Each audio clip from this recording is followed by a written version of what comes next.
David from Houston, Texas, welcome to the Narrow Path. Thanks for calling. Hi, Steve. Hi. I suppose my question concerns God's interaction or influence in the physical world. I'm here in Texas, and the recent flooding in the hill country is, of course, truly devastating and heartbreaking. I believe it continues to be covered in the national news. I personally have a son and daughter who have been to church camps in that area when they were younger, so I'm particularly sympathetic or saddened, of course, for everyone's loss. So here's the question. It's my belief or understanding that God does not necessarily will or decree such catastrophes, but my question is if by his providence, does he allow it, or do these things simply occur independent of God? Well, that's a question that is often raised, and we do think about a lot, but we don't have complete answers. I can give general answers. I believe that in general, God made the universe to operate upon certain laws. Natural disasters generally occur in accordance with those natural laws. Somewhere, the reason someone died in a flood is partly because there was a flood, and the reason there was a flood is because there was a lot of rain, and it got bottled up and the river rose, and there was a lot of rain because of atmospheric conditions and things like. In other words, most certainly natural events mostly are governed by natural laws. If God didn't set up the universe to work on natural laws, then everything that ever happens would be a providential miracle. Now we consider miracles. We consider miracles to be instances where God supersedes the natural law for a special purpose. And we might wish he'd do a miracle every time we needed one, but obviously that doesn't happen. God lets nature go the way it normally will go until he has some special reason to intervene. And we sometimes want to blame God if he didn't intervene in something that he could have, but that's basically he does what he believes is best. And if he were to intervene to prevent every disaster, which is what we would desire, at least if the disaster is happening to us, well, then there would be there'd be no regularity at all in nature. There'd be nothing you could count on except that God will do whatever he wants to do, and who knows what that may be at a given moment. Now, does God have the power to stop a flood that is caused by natural causes? Yes, he does, of course. He can bring a flood, as he did in Noah's day. He can drain off the flood, or he can prevent a flood. He can prevent people from doing things to other people, as we see in the Bible. And he has control over those things, but he doesn't intervene, frankly, very often. The Bible has relatively few occasions when God has intervened in nature or in any miraculous way. The miracles of the Bible are relatively few and far between. We may not think so in reading through the Bible, but actually, almost all the miracles in the Old Testament happened either in the time of Moses and Joshua, which was like 1,400 years before Christ, or 700 years later in the time of Elijah and Elisha. Most of the miracles happened, in those two times, and there's 700 years between them. And then the next batch of miracles happened 700 years after Elijah and Elisha in the life of Jesus and the apostles.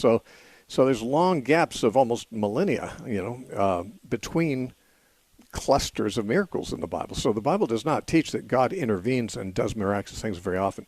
He allows the earth to do what the earth will do through its nature. Now, if God had a purpose to save somebody in the face of a flood, he can do that. He can intervene.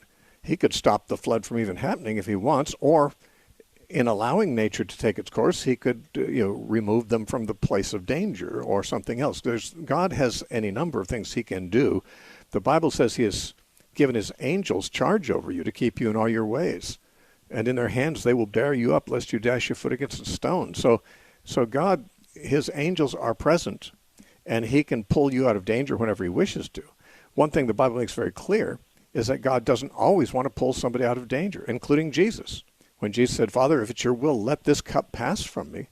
Well, it wasn't God's will to let that cup pass from him. So Jesus said, "The cup that the Father has given me, shall I not drink it?" And that's the point. God doesn't always pull us out of the line of danger, but he always will do what is right in his purposes for us. Now, people who have lost loved ones don't usually like that. It sounds maybe trite to them.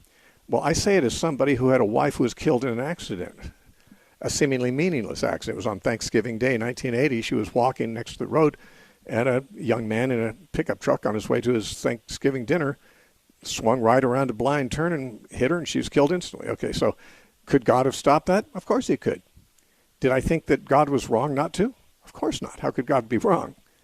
I've been wrong many times. God hasn't been wrong once. So, I mean, for me to assume that it's God who's wrong and not me is a rather stupid and arrogant thing to do. So I'm not being trite when I say God's will in any person's life may include significant loss.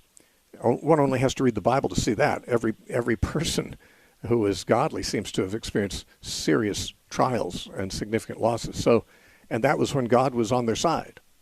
So, if Christians don't want that theology, they don't have to accept it. They don't have to be Christians.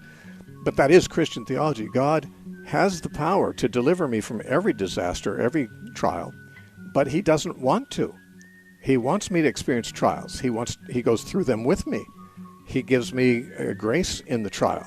He strengthens and grows me through my trials and losses. My trials include my losses. So, God can do whatever he wants with nature. And when he doesn't intervene with nature, he can intervene in our lives to get us out of danger, but that's not always what he considers to be the best thing. And when Paul asked him to remove the thorn of his flesh, Jesus said, my grace is, going to be enough for you. And Paul said, okay, I'll rejoice in that. I need to take a break for 30 seconds. I'm very sorry about this disaster, obviously. Our website's thenarrowpath.com. I'll be back in 30 seconds. We have another half hour. Don't go away. As you know, the Narrow Path radio show is Bible radio that has nothing to sell you, but everything to give you. So do the right thing and share what you know with your family and friends. Tell them to tune in to the Narrow Path on this radio station, or go to thenarrowpath.com, where they will find topical audio teachings, blog articles, verse-by-verse teachings, and archives of all the radio shows. You know listener-supported Narrow Path with Steve Gregg. Share what you know.